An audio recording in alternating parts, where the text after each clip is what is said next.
ਸੱਸਾ ਸੋ ਸਹਿ ਸੇਜ ਸਵਾਰੈ, ਸੋਈ ਸਹੀ ਸੰਦੇ ਨਿਵਾਰੈ। ਅਲਪ ਸੁਖ ਛਾੜ ਪਰਮ ਸੁਖ ਪਾਵਾ, ਤਬ ਏਤੀ ਓ ਕੰਤ ਕਹਾਵਾ। ਹਾਹਾ ਹੋਤ ਹੋਏ ਨਹੀਂ ਜਾਨਾ, ਜਬ ਹੀ ਹੋਏ ਤਬੈ ਮਨ ਮਾਨਾ। ਹੈ ਤੋ ਸਹੀ ਲਖੈ ਜੋ ਕੋਈ, ਤਬ ਉਹੀ ਓ ਏ ਨ ਹੋਈ। ਲਿਉ ਲਿਉ ਕਰਤ ਫਿਰੈ ਸਭ ਲੋਗ, ਤਾਂ ਕਾਰਨ ਵਿਆਪੈ ਬਹੁ ਸੋਗ। ਲਖਮੀ ਬਰ ਸਿਉ ਜੋ ਲਿਉ ਲਾਵੈ, ਸੋਗ ਮਿਟੈ ਸਭ ਹੀ ਸੁਖ ਪਾਵੇ। ਵਾਹਿਗੁਰੂ ਜੀ ਕਾ ਖਾਲਸਾ, ਵਾਹਿਗੁਰੂ ਜੀ ਕੀ ਫਤਿਹ। ਗੁਰੂ ਸਵਾਰੀ ਸਾਧ ਸੰਗਤ ਜੀਓ, ਭਗਤ ਕਬੀਰ ਜੀ ਨੇ ਇਸ ਪਵਿੱਤਰ ਬਾਣੀ, ਜਿਸ ਦਾ ਨਾਮ 52 ਅੱਖਰੀ ਹੈ, ਵੱਖ ਵੱਖ ਅੱਖਰਾਂ ਤੋਂ ਸਾਨੂੰ ਵੱਖ ਵੱਖ ਸਿੱਖਿਆਦਾਇਕ ਉਪਦੇਸ਼ ਬਖਸ਼ਿਆ। ਹੁਣ 41 ਨੰਬਰ ਪਦੇ ਵਿੱਚ ਫਰਮਾਉਂਦੇ ਨੇ, ਸੱਸਾ ਸੋ ਸਹਿ ਸੇਜ ਸਵਾਰੈ। ਸੱਸੇ ਅੱਖਰ ਦੁਆਰਾ ਸਿੱਖਿਆ ਦਿੰਦੇ ਨੇ। ਸੋ ਉਹ ਜੀਵ ਇਸਤਰੀ ਜਿਹੜੀ ਆਪਣੇ ਹਿਰਦੇ ਰੂਪੀ ਸੇਜ ਨੂੰ ਆਪਣੇ ਪਤੀ ਦੇ ਬਿਰਾਜਣ ਲਈ ਸਵਾਰਦੀ। ਦੇਖੋ, ਗੁਰਬਾਣੀ ਦੇ ਅੰਦਰ ਜਿੱਥੇ ਸਾਨੂੰ ਪਰਮਾਤਮਾ ਦੇ ਮਿਲਾਪ ਦੀ ਗੱਲ ਸਮਝਾਈ ਹੈ, ਉੱਥੇ ਦੁਨਿਆਵੀ ਜੀਵਨ ਵਾਸਤੇ ਵੀ ਸਾਨੂੰ ਸਿੱਖਿਆ ਦਿੱਤੀ। ਤੇ ਬਾਣੀ ਦੇ ਅੰਦਰ ਜੀਵ ਨੂੰ ਇਸਤਰੀ, ਪਰਮਾਤਮਾ ਨੂੰ ਪਤੀ ਕਹਿ ਕੇ ਕਈ ਮਿਸਾਲਾਂ ਦਿੱਤੀਆਂ ਨੇ। ਤੋ ਮਿਸਾਲਾਂ ਇਸ ਲਈ ਦਿੱਤੀਆਂ ਨੇ ਕਿ ਸਾਡੇ ਲੋਕ ਵਿੱਚ ਵੀ ਸੁੱਖ ਹੋਵੇ, ਪਰਲੋਕ ਵਿੱਚ ਵੀ ਸੁੱਖ ਹੋਵੇ। ਸਾਡੇ ਘਰ ਵੀ ਸੁੱਖ ਹੋਵੇ, ਬਾਹਰ ਵੀ ਸੁੱਖ ਹੋਵੇ। ਜਿਹਦੇ ਘਰ ਸੁੱਖ ਹੋਵੇਗਾ ਉਹਨੂੰ ਬਾਹਰ ਵੀ ਸੁੱਖ ਹੋਵੇਗਾ। ਤੋ ਭਗਤ ਜੀ ਕਹਿੰਦੇ ਨੇ, ਅਸਲ ਜੀਵ ਇਸਤਰੀ ਉਹ ਹੀ ਕਾਮਯਾਬ ਹੈ, ਸਫਲ ਹੈ, ਜਿਹੜੀ ਆਪਣੇ ਪਤੀ ਲਈ ਸੇਜ ਨੂੰ ਸਵਾਰਦੀ ਹੈ। ਹੁਣ ਇੱਥੇ ਸੇਜ ਕਿਹੜੀ ਹੈ? ਹਿਰਦਾ ਰੂਪੀ ਸੇਜ। ਸੱਸਾ ਸੋ ਸ਼ਹਿ ਸੇਜ ਸਵਾਰੈ। ਹੁਣ ਜਿਹੜਾ ਸ਼ਹਿ ਅੱਖਰ ਹੈ, ਇਹ ਗੁਰਬਾਣੀ ਵਿੱਚ 3 ਰੂਪਾਂ ਵਿੱਚ ਆਉਂਦਾ। ਸੱਸਾ ਹਾਏ ਨੂੰ ਔਂਕੜ ਵੀ ਆਉਂਦਾ, ਸੱਸਾ ਹਾਹਾ ਮੁਕਤਾ ਵੀ ਆਉਂਦਾ, ਸੱਸਾ ਹਾਏ ਨੂੰ ਸਿਆਰੀ ਵੀ ਆਉਂਦਾ। ਜਿੱਥੇ ਤੇ ਮੁਕਤਾ ਹੈ ਉਹਨੂੰ ਵੀ ਅਸੀਂ ਸ਼ਹਿ ਬੋਲਦੇ, ਜਿੱਥੇ ਸੱਸਾ ਹਾਏ ਨੂੰ ਸਿਆਰੀ ਉਹਨੂੰ ਵੀ ਸ਼ਹਿ ਬੋਲਦੇ, ਪਰ ਜਿੱਥੇ ਸੱਸਾ ਹਾਏ ਨੂੰ ਔਂਕੜ ਹੈ ਉਹਨੂੰ ਸੌ ਬੋਲਦੇ। ਪਰ ਦੇਖਿਆ ਜਾਏ ਤਾਂ ਅਸਲ ਸ਼ਬਦ ਸ਼ਹਿ ਹੈ। ਉੱਥੇ ਔਂਕੜ ਨਾਉਨ ਪੁਲਿੰਗ ਇੱਕ ਵਚਨ ਦਾ ਸੂਚਕ ਹੈ। ਇੱਥੇ ਸ਼ਹਿ ਸੇਜ ਪਤੀ ਦੀ ਸੇਜ ਹੈ। ਤੇ ਜਿੱਥੇ ਸੱਸੇ ਦੇ ਹਾਏ ਨੂੰ ਸਿਆਰੀ ਵੀ ਹੋਵੇ, ਸ਼ਹਿ ਕੀ ਸਾਰ ਸੁਹਾਗਣ ਜਾਣੈ, ਉੱਥੇ ਪਤੀ ਦੀ ਸਾਰ ਸੁਹਾਗਣ ਇਸਤਰੀ ਜਾਣਦੀ। ਕਿਉਂਕਿ ਉੱਥੇ ਨਾਲ ਕੀ ਆ ਗਿਆ ਤੇ ਉਸ ਕੀ ਦੇ ਆਉਣ ਕਰਕੇ ਉਹਦੀ ਔਂਕੜ ਸਿਆਰੀ ਹਟ ਗਈ। ਤੋ ਇਸ ਲਈ ਇਸ ਦਾ ਉਚਾਰਨ ਤੇ ਆਪਾਂ ਸ਼ਹਿ ਹੀ ਕਰਾਂਗੇ। ਸੋ ਸੱਸਾ ਸੋ ਸਹਿ ਸੇਜ ਸਵਾਰੈ। ਉਹ ਜੀਵ ਇਸਤਰੀ ਕਾਮਯਾਬ ਹੈ, ਮਨੁੱਖਾ ਜਨਮ ਵਿੱਚ ਸਫਲ ਹੈ, ਜਿਸ ਨੇ ਆਪਣੇ ਹਿਰਦੇ ਰੂਪੀ ਸੇਜ ਨੂੰ ਸਵਾਰਿਆ।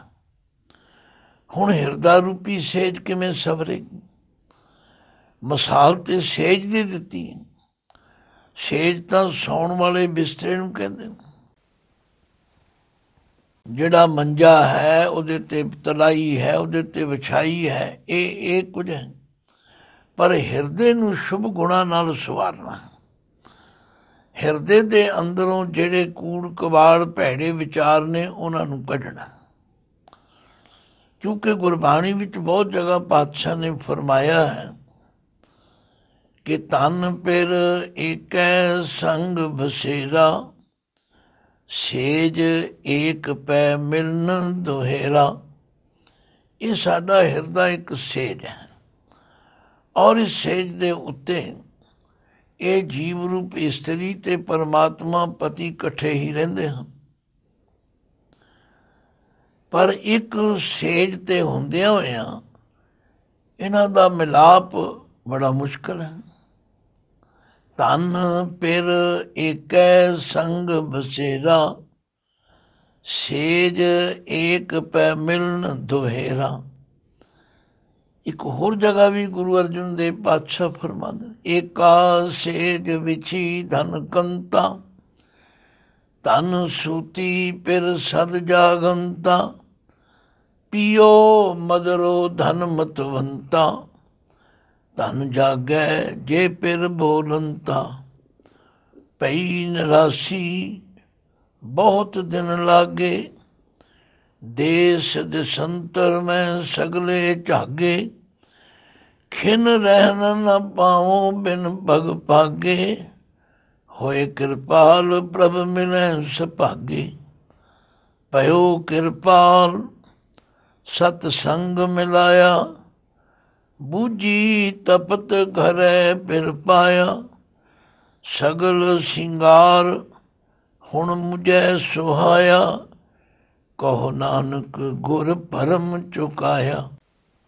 ਜਾਂ ਦੇਖਾਂ ਤਾਂ ਪਿਰ ਹੈ ਭਾਈ, ਖੋਲਿਓ ਕਪਾਟ ਤਾਂ ਮਨ ਠਹਿਰਾਈ। ਤੁਸਾ ਸੋ ਸ਼ੈ ਸੇਜ ਸਵਾਰੈ। ਉਹ ਜੀਵ ਇਸਤਰੀ ਕਾਮਯਾਬ ਹੈ ਜੋ ਆਪਣੇ ਹਿਰਦੇ ਰੂਪੀ ਸੇਜ ਨੂੰ ਆਪਣੇ ਪਤੀ ਲਈ ਸਵਾਰਦੀ ਹੈ।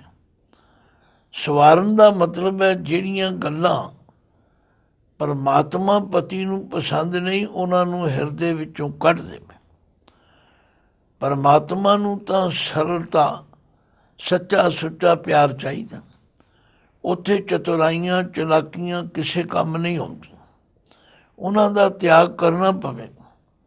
ਸ਼ੈ ਕੀ ਸਾਰ ਸੁਹਾਗਣ ਜਾਣੈ, ਤਜ ਅਭਿਮਾਨ ਸੁਖ ਰਲੀਆਂ ਮਾਨੈ। ਛੋਟੇ ਹੁੰਦਿਆਂ ਤੋਂ ਆਮ ਤੌਰ ਤੇ ਆਨੰਦ ਕਾਰਜ ਵੇਲੇ ਭਗਤ ਫਰੀਦ ਜੀ ਦੀ ਸ਼ਲੋਕਾਂ ਵਿੱਚੋਂ ਇਹਨਾਂ ਪੰਕਤੀਆਂ ਨੂੰ ਵਿਚਾਰਿਆ ਜਾਂਦਾ ਤੇ ਉਪਦੇਸ਼ ਰੂਪੀ ਕਿਹਾ ਜਾਂਦਾ ਸੀ ਕਿ ਇੱਕ ਸੁਹਾਗਣ ਪੁੱਛਦੀ ਹੈ ਭਗਤ ਫਰੀਦ ਜੀ ਨੂੰ, ਫਰੀਦ ਜੀ ਤੁਸੀਂ ਆਪਣਾ ਖੁਦਾ ਪ੍ਰਸੰਨ ਕਰ ਲਿਆ, ਮੈਨੂੰ ਵੀ ਤਰੀਕਾ ਦੱਸੋ।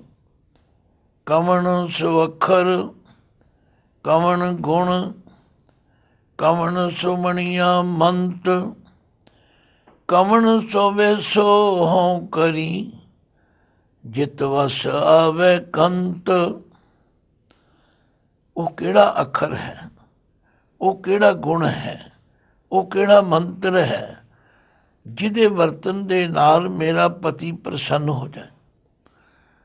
ਤੋ ਭਗਤ ਜੀ ਅਗਲੇ ਸ਼ਲੋਕ ਵਿੱਚ ਕਹਿੰਦੇ, ਨਿਮਣ ਸੋ ਅੱਖਰ ਖਵਣ ਗੁਣ, ਜੇਬਾ ਮਣੀਆਂ ਮੰਤ, ਇਹ ਤ੍ਰੈ ਭੈਣੇ ਵੇਸ ਕਰ, ਤਾਂ ਵਸ ਆਵੀ ਕੰਤ। ਹੋਰ ਚੰਗੀ ਤਰ੍ਹਾਂ ਸਮਝਣਾ ਹੋਵੇ ਤੇ ਸ਼ਬਦ ਹਜ਼ਾਰੇ ਬਾਣੀ ਵਿੱਚ ਪਾਤਸ਼ਾਹ ਨੇ ਸਮਝਾਇਆ। ਯਾਨੜੀਏ ਮਾਨੜਾ ਕਾਇ ਕਰੇ, आप नड़ै घर हर, रंगो की ना माने। शह नेड़े धन कमलिए, बाहर क्या ढूंढे। पै कियां दे सलाइयां नैणी, भाव का कर सिंगारो।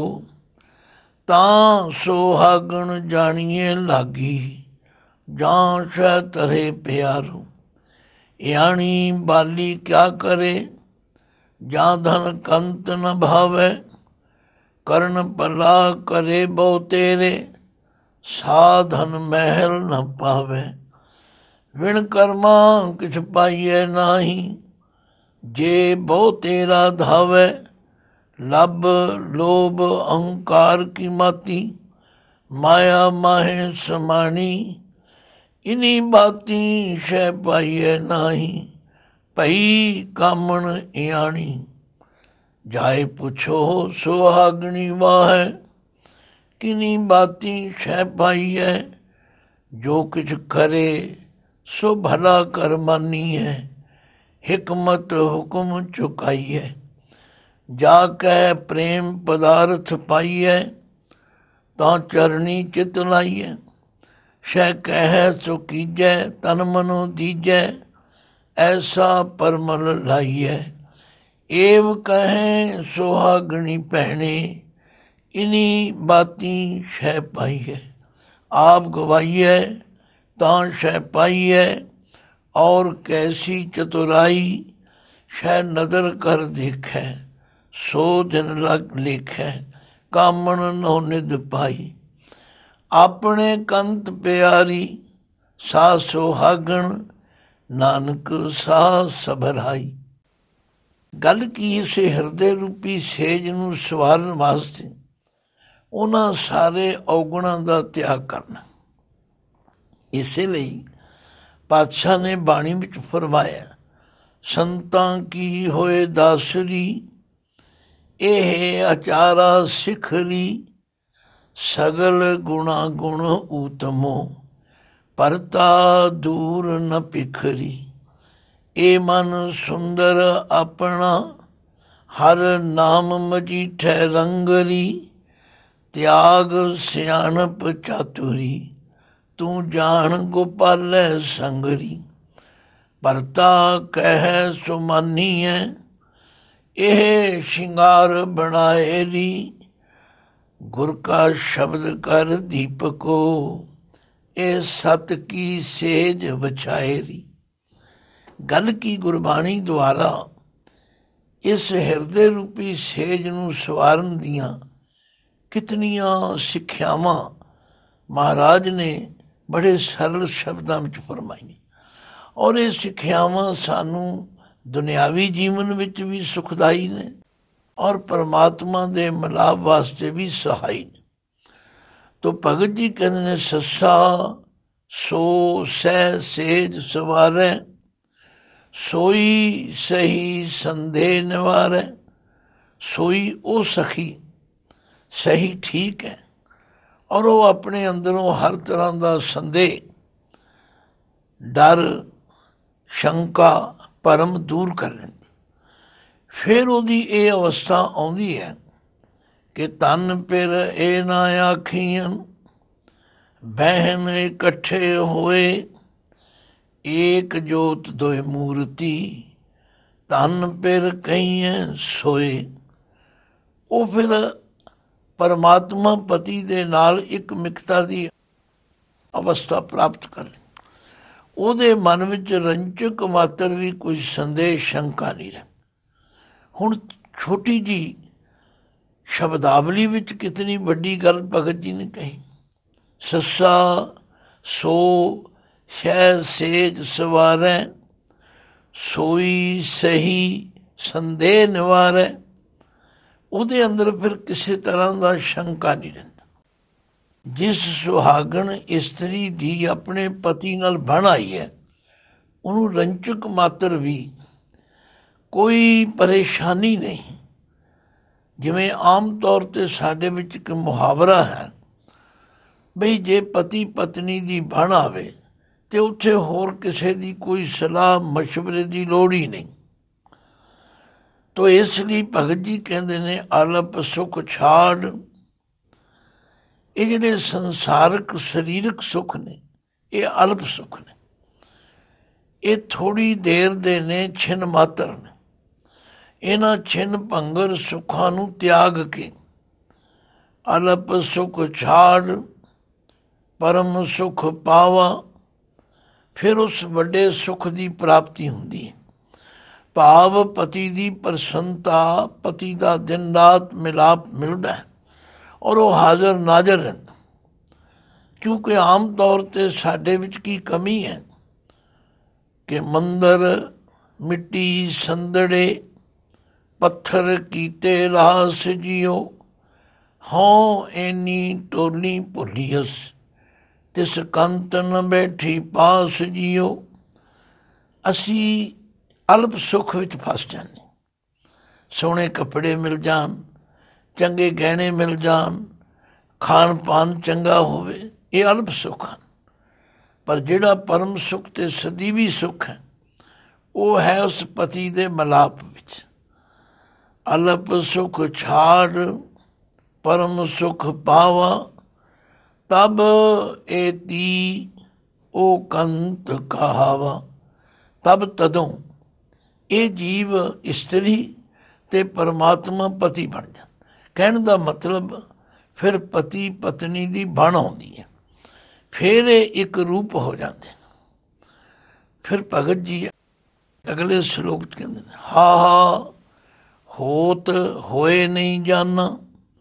ਹਾਹੇ ਅੱਖਰ ਦੁਆਰਾ ਸਿੱਖਿਆ ਦਿੰਦੇ ਨੇ ਉਹ ਪਰਮਾਤਮਾ ਜਿਹੜਾ ਹੋਤ ਹੈ, ਮੌਜੂਦ ਹੈ, ਪਰ ਹੋਏ ਨਹੀਂ ਜਾਨਾ। ਇਸ ਜੀਵ ਨੇ ਜਨਮ ਲੈ ਕੇ ਉਸ ਨੂੰ ਜਾਣਿਆ ਹੀ ਨਹੀਂ। ਹੋਰ ਹੋਰ ਕੰਮਾਂ ਵਿੱਚ, ਹੋਰ ਹੋਰ ਚੀਜ਼ਾਂ ਵਿੱਚ, ਜਿਵੇਂ ਪਾਤਸ਼ਾਹ ਕਹਿੰਦੇ ਨੇ ਦਾਤ ਪਿਆਰੀ ਵਿਸਰਿਆ ਦਾਤਾਰਾ, ਜਾਣੇ ਨਾਹੀ ਮਰਨ ਵਿਚਾਰਾ। ਵਸਤ ਪਰਾਈ ਕੋ ਉਠ ਰੋਵੇ, ਕਰਮ ਧਰਮ ਸਗਲਾਈ ਖੋਵੇ। ਉਹ ਪਰਮਾਤਮਾ ਜਿਹੜਾ ਸਦਾ ਰਹਿਣ ਵਾਲਾ, ਜਿਹੜਾ ਆਦ ਸੱਚ ਜੁਗਾਦ ਸੱਚ ਹੈ ਵੀ ਸੱਚ, ਨਾਨਕ ਹੋਸੀ ਵੀ ਸੱਚ, ਜਿਹੜਾ ਆਦ ਪੂਰਨ ਮੱਧ ਪੂਰਨ ਅੰਤ ਪੂਰਨ ਪਰਮੇਸ਼ਵਰ। ਇਸ ਜੀਵ ਨੇ ਸੰਸਾਰ ਵਿੱਚ ਆ ਕੇ ਜਨਮ ਲੈ ਕੇ ਉਸ ਨੂੰ ਜਾਣਿਆ ਹੀ ਨਹੀਂ। ਹਾ ਹੋਤ ਹੋਏ ਨਹੀਂ ਜਾਨਾ, ਜਬ ਹੀ ਹੋਏ ਤਬੈ ਮਨ ਮਾਨਾ। ਪਰ ਜਦੋਂ ਇਸ ਨੂੰ ਸਮਝ ਆਵੇਗੀ, ਜਦੋਂ ਉਸ ਪਰਮਾਤਮਾ ਦੀ ਹਸਤੀ ਤੇ ਨਿਸ਼ਚਾ ਬਣ ਜਾਏ, ਸਮਝ ਆ ਜਾਏਗੀ ਕਿ ਇਹ ਜਿਤਨੇ ਸੰਸਾਰੀ ਸੰਬੰਧ ਨੇ ਇਹ ਤਾਂ ਟੈਂਪਰੇਰੀ ਨੇ, ਇਹ ਤਾਂ ਸਵਾਰਥੀ ਨੇ। ਸਦਾ ਨਿਭਣ ਵਾਲਾ ਤੇ ਇੱਕ ਪਰਮਾਤਮਾ। ਜਬ ਹੀ ਹੋਏ ਤਬੈ ਮਨ ਮਾਨਾ, ਉਦੋਂ ਫਿਰ ਮਨ ਪਤੀਜ ਜਾਂਦਾ, ਮਨ ਦੀ ਤਸੱਲੀ ਹੋ ਜਾਂਦੀ। ਕਹੋ ਕਬੀਰ ਅਬ ਜਾਣਿਆ, ਜਬ ਜਾਣਿਆ ਤੋ ਮਨ ਮਾਨਿਆ। ਮਨ ਮਾਨੇ ਲੋਗ ਨਾ ਪਤੀਜੈ, ਨਾ ਭਤੀਜੈ ਤੋ ਕਿਆ ਕੀਜੈ। ਦੇਖੋ ਇਤਨੀਆਂ ਡੂੰਘੀਆਂ ਗੱਲਾਂ ਭਗਤ ਕਬੀਰ ਜੀ ਨੇ ਇੱਕ ਇੱਕ ਅੱਖਰ ਵਿੱਚ ਕਹੀਆਂ ਹਨ। ਇਹਨਾਂ ਨੂੰ ਖੋਲ੍ਹਣ ਲਈ, ਰਿੜਕਣ ਲਈ, ਵਿਚਾਰਨ ਲਈ ਬਹੁਤ ਬਰੀਕੀ ਵਿੱਚ ਜਾਣ ਦੀ ਲੋੜ ਹੈ। ਗੁਰੂ ਕਿਰਪਾ ਕਰੇ ਸਾਡੀ ਸੋਚ ਵਿੱਚ ਇਹ ਗੱਲਾਂ ਸਮਝ ਵਿੱਚ ਆ ਜਾਣ। ਹਾ ਹੋਤ ਹੋਏ ਨਹੀਂ ਜਾਨਾ, ਪਰਮਾਤਮਾ ਤੇ ਹੈ, ਪਰ ਇਸ ਜੀਵ ਨੇ ਇਸ ਸੰਸਾਰ ਵਿੱਚ ਆ ਕੇ ਉਸ ਨੂੰ ਜਾਣਿਆ ਹੀ ਨਹੀਂ। ਉਹਦੀਆਂ ਦਿੱਤੀਆਂ ਹੋਈਆਂ ਚੀਜ਼ਾਂ ਤੇ ਚੰਗੀਆਂ ਲੱਗਦੀਆਂ ਨੇ, ਉਹਨਾਂ ਦਿੱਤੀਆਂ ਹੋਈਆਂ ਪੁੱਤਰਾਂ ਧੀਆਂ ਨੂੰ ਤੇ ਚੁੰਮਦਾ ਹੈ, ਚੱਟਦਾ ਹੈ, ਪਿਆਰ ਕਰਦਾ।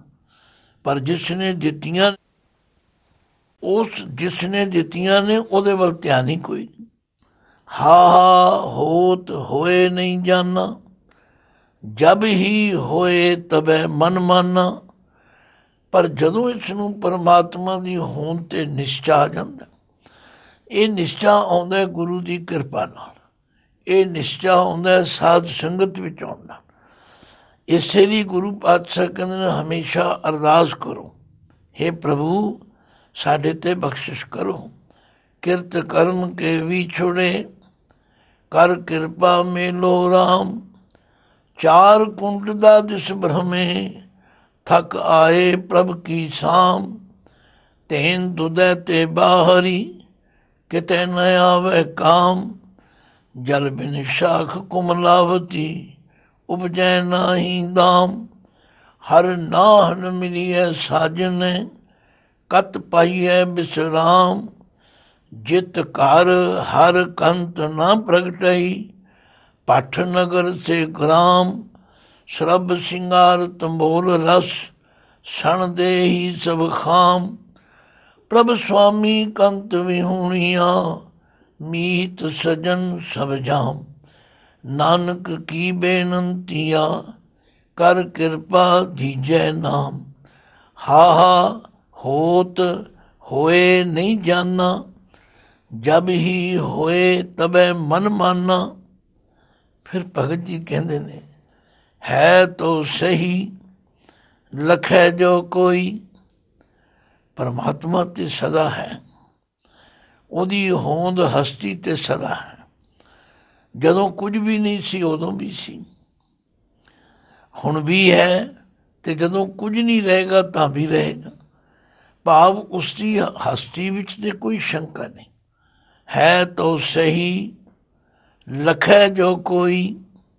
ਜੇ ਕੋਈ ਇਸ ਗੱਲ ਨੂੰ ਜਾਣ ਲਵੇ, ਮੰਨ ਲਵੇ, ਨਿਸ਼ਚਾ ਬਣ ਜਾਏ, ਤਬ ਉਹੀ ਉਹ ਇਹ ਨਾ ਹੋਈ। ਫਿਰ ਉਹੀ ਉਹ ਹਰ ਪਾਸੇ ਨਜ਼ਰ ਆਵੇ। ਔਰ ਇਹ ਨਾ ਹੋਈ ਫਿਰ ਇਸ ਦੀ ਵੱਖਰੀ ਹੋਂਦ ਨਹੀਂ ਹੋਵੇਗੀ। ਫਿਰ ਤਾਂ ਜਿਸ ਤਰ੍ਹਾਂ ਜਿਉਂ ਜਲ ਮੈਂ ਜਲ ਆਏ ਖਟਾਨਾ ਤਿਉਂ ਜੋਤੀ ਸੰਗ ਜੋਤ ਸਮਾਨਾ। ਮਿਟ ਗਏ ਗਮਨ ਪਾਏ ਵਿਸਰਾਮ ਨਾਨਕ ਪ੍ਰਭ ਕਹਿ ਸਦ ਕੁਰਬਾਨ। ਫਿਰ ਵੱਖਰਾਪਨ ਖਤਮ ਹੋ ਜਾਏਗਾ। ਤੋ ਇਹਨਾਂ ਦੋ ਸ਼ਲੋਕਾਂ ਦੇ ਅੰਦਰ ਭਗਤ ਕਬੀਰ ਜੀ ਨੇ ਕਿਤਨੀ ਵੱਡੀ ਜ਼ਿੰਮੇਵਾਰੀ ਵੀ ਸਮਝਾਈ ਹੈ ਔਰ ਸਾਨੂੰ ਆਪਣੇ ਜੀਵਨ ਦੀ ਸਫਲਤਾ ਲਈ ਪ੍ਰੇਰਨਾ ਵੀ ਕੀਤੀ ਹੈ। ਭਾਈ ਉਹ ਸੁਹਾਗਣ ਇਸਤਰੀ ਹੈ, ਸੱਸਾ ਸੋ ਸ਼ਹਿ ਸੇਜ ਸਵਾਰੈ। ਸੋਈ ਸਹੀ ਸੰਦੇਹ ਨਿਵਾਰੈ। ਅਲਪ ਸੁਖ ਛਾੜ ਪਰਮ ਸੁਖ ਪਾਵਾ। ਤਬ ਏਤੀ ਉਹ ਕੰਤ ਕਹਾਵਾ। ਹਾ ਹੋਤ ਹੋਏ ਨਹੀਂ ਜਾਨਾ ਜਬ ਹੀ ਹੋਏ ਤਬੈ ਮਨ ਮਾਨਾ। ਹੈ ਤੋ ਸਹੀ ਲਖੈ ਜੋ ਕੋਈ ਤਬ ਉਹੀ ਉਹ ਇਹ ਨਾ ਹੋਈ। ਇਸੇ ਲਈ ਗੁਰਬਾਣੀ ਗੁਰੂ ਜੀ ਸਾਨੂੰ ਪ੍ਰੇਰਨਾ ਕਰਦੇ ਨੇ। ਮਨ ਤੂੰ ਜੋਤ ਸਰੂਪ ਹੈ ਆਪਣਾ ਮੂਲ ਪਛਾਣ। ਮਨ ਹਰ ਜੀ ਤੇਰੇ ਨਾਲ ਹੈ ਗੁਰਮਤੀ ਰੰਗ ਮਾਣ। ਆਓ ਗੁਰਬਾਣੀ ਦੀ ਵਿਚਾਰ ਕਰਕੇ ਆਪਣੇ ਅੰਦਰ ਸਵੈ ਪੜਚੋਲ ਕਰੀਏ। ਆਪਣੀਆਂ ਕਮੀਆਂ ਆਪਣੀਆਂ ਕਮਜ਼ੋਰੀਆਂ ਦੂਰ ਕਰਕੇ ਉਸ ਪਰਮਾਤਮਾ ਨੂੰ ਜਿਹੜਾ ਸਾਡੇ ਅੰਗ ਸੰਗ ਹੈ, ਹਾਜ਼ਰ ਨਾਜ਼ਰ ਹੈ, ਉਸ ਨੂੰ ਜਾਣਨਾ ਕਰੀਏ ਔਰ ਉਹਦੇ ਨਾਲ ਇੱਕ ਮਿਕ ਹੋ ਕੇ ਆਪਣਾ ਜੀਵਨ ਸਫਲ ਬਣਾਈਏ। ਵਾਹਿਗੁਰੂ ਜੀ ਕਾ ਖਾਲਸਾ, ਵਾਹਿਗੁਰੂ ਜੀ ਕੀ ਫਤਿਹ।